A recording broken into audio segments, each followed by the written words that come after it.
Vi står her i Frederik V's kapel.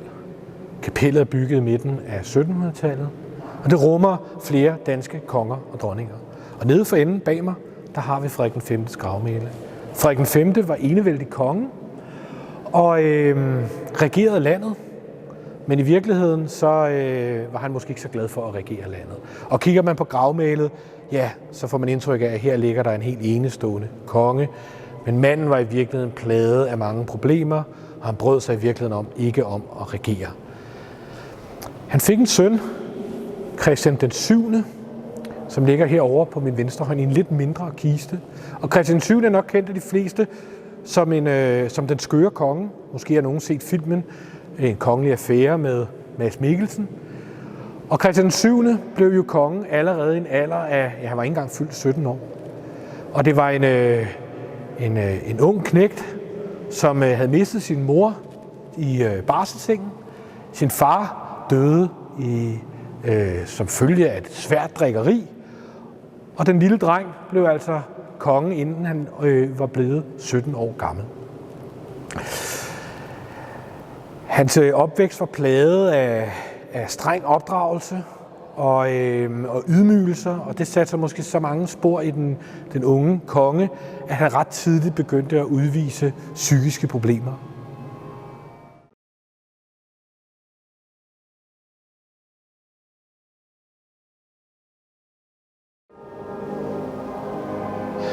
Christian 7.'s kiste er denne fløjlsbetrukne kiste, jeg har bag mig.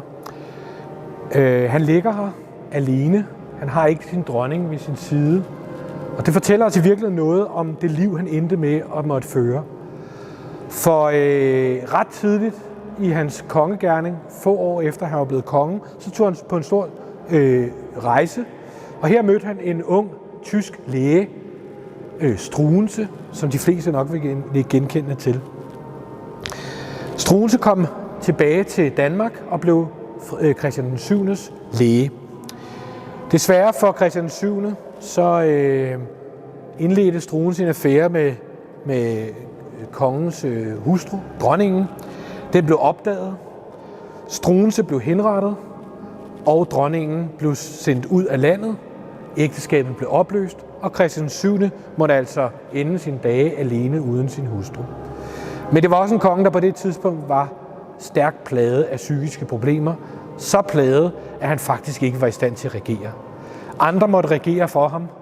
Først embedsmænd, og sidenhen var det hans søn, Frederik den 6., der simpelthen i et statskup tog magten og regerede på Christian den 7.'s vegne. Christian den 7. endte sine dage i 1808 og blev sidenhen begravet her i Roskilde Domkirke.